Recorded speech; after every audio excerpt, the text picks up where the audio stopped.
To my channel. Shiri Farhad episode 10 के review के साथ हाजिर हैं। ड्रामे के पहले सीन में फरहाद की अहमद से लड़ाई हो जाती है क्योंकि वो लड़कियों को छेड़ रहा था। इसी दौरान फरहाद को चोट लग जाती है। लोग आकर बीच बचाव करते हैं। शीरी उसे कहती है कि तुम्हें क्या ज़रूरत थी हीरो बनने की। फिर शीरी अपना दुपट्टा फाड़ती है और उससे फरहाद का हाथ बांध देती है। शीरी फरहाद को साथ चलने को कहती है। वो उसे डिस्पेंसरी लेकर जाएंगे। फरहाद कहता है कि पहले ही खबर ने भी जान नहीं छोड़ी, आप जाएं, कोई और बात ना बन जाए। और वही होता है। चुम्मन मुखबर छुप कर ये सब मामला देख रहा होता है। शीरी और उसकी दोस्त फरहाद को क्लिनिक लेकर जाते हैं, मरहम पट्टी करवाते हैं। शीरी उसका शुक्रिया अदा करती है और बताती है कि अहमद उसका तायाजाद है। शीरी को कॉलेज से वापस घर आते देखकर माँ बाप दोनों परेशान हो जाते हैं कि शीरी कॉलेज गई थी, वापस कैसे आ गई। शीरी उन्हें बताती है कि अहमद आ गया था हमें उठाने, फरहाद ने हमें बचाया। झगड़े में फरहाद को बहुत चोट लगी है। शीरी की माँ परेशान होकर कहती है कि सबने देखा होगा, अब दूसरी खबर छप जाएगी। शीरी को अपनी माँ पर बहुत गुस्सा आता है कि इन्हें लोगों की पड़ी है, जबकि मैं अल्लाह के घर से बचकर आई हूँ। वो गुस्से में उठकर अंदर चली जाती है। शीरी और फरहाद एक दूसरे के ख्यालों में गुम हैं, एक दूसरे के बारे में सोच रहे हैं। मोहसिन फरहाद के पास आता है और उसे पूछता है कि हीरो बन के आए हो, सिर्फ मार खा के आए हो या मारा भी है।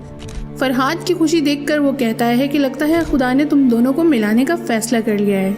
इतने में मास्टर जी मोहसिन के घर पहुंच जाते हैं। वो मोहसिन को कमरे से बाहर भेज देते हैं और फरहाद को सख्ती से वार्न करते हैं कि आज के बाद मुझे और शीरी को नजर मत आना।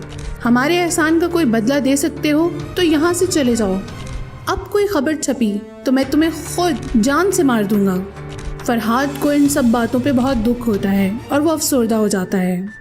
मास्टर साहब स्टूडियो जा रहे होते हैं कि छम्मन उन्हें आवाज़ देकर बुलाता है। मास्टर साहब छम्मन को कहते हैं कि मैं जानता हूँ आपको क्या बात करनी है। छम्मन कहता है कि मैं आपके भाइयों जैसा हूँ, अपनी बच्ची बचा लें। मास्टर साहब उनकी बात सुन के रह जाते हैं। छम्मन तो इतना चालाक आदमी है कि वो ये खबर मोहसिन को पहले ही दे चुका है। मास्टर साहब मदद के लिए गोल्डन भाई के पास जाते हैं। गोल्डन उन्हें बताता है कि मदद तो हम आपकी कर देंगे, लेकिन वो सुल्तान साहब को पसंद आ गया है। मास्टर साहब को बहुत हैरानगी होती है कि फरहाद में ऐसा क्या है जो सुल्तान साहब को पसंद आ गया। फिर वो सुल्तान साहब से मिलना चाहते हैं, मगर गोल्डन बताता है कि उनका मूड थोड़ा ख़राब है। मास्टर साहब वहाँ से चले जाते हैं। मोहसिन गोल्डन से कहता है कि इनको अपनी बेटी की कोई परवाह नहीं है। गोल्डन कहता है कि वो सिर्फ नाप ले सकते हैं। शीरी अपनी दोस्त से बैठी बातें कर रही है। उसकी दोस्त पूछती है कि अब्बा को पता चला तो उन्होंने क्या किया। शीरी कहती है कि मैं जानती हूँ वो डरते हैं कि खबर दोबारा ना छप जाए। मैं जितना इस मोहब्बत से बचना चाह रही थी वो उतना मेरे सामने आ रही है। वो वहीदा से कहती है कि चलो हम स्टूडियो चलते हैं, हमें ये खबर छपने से रोकनी होगी। वहीदा कहती है खबर तो रोक लोगी, मगर दिल को कैसे रोकोगी। शीरी सुल्तान साहब के पास आती है और उन्हें सारी सिचुएशन से आगाह करती है, अपने कज़न के छेड़ने और फरहाद से लड़ाई तक के सब मामला। वो उसे समझाते हैं कि देखो ज़िंदगी में बहुत कुछ ऐसा होगा कि हम कुछ नहीं कर पाएंगे, तुम हर बात अपने बाप को नहीं बताया करो। वो शीरी को समझाते हैं कि जीतने वाला हमेशा अपनी कामयाबी पे नज़र रखता है, जबकि लूज़र विनर पे नज़र रखता है। ये सब रोज़ी कर रही है और वो ये करती रहेगी। तुम्हें खुद इस सब मामले के लिए रेडी रहना पड़ेगा।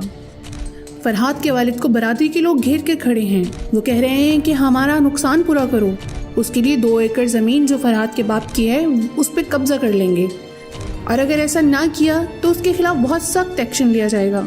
वो बेचारा मजबूर अब लोगों की बातें खामोशी से सुन रहा है। शम्सा का बाप वार्ड में डॉक्टर के पास आता है और कहता है इसको छुट्टी दे दें, हमें अब घर जाना है। डॉक्टर उसको मना करती है और राउंड के बाद मिलने को कहती है। शम्सा का बाप उसको कहता है ये तुम लोग मेरी बदबख्ती हो, तुम दोनों ने मुझे कहीं का नहीं छोड़ा। बरादरी ने सज़ा के तौर पर मेरी ज़मीन मुझसे छीन ली है। अब मैं तुम्हारे लिए दूसरा रिश्ता ढूंढने जा रहा हूँ। तुम घर से रुखसत हो चुकी हो और अब तुम्हारी रुखसती हॉस्पिटल से होगी। शम्सा सिर्फ रोती रह जाती है।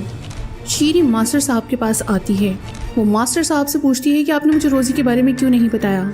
मास्टर साहब कहते हैं कि सुल्तान साहब खुद ये सब मामला देख रहे हैं, तुमने अच्छा किया कि उनको बता दिया।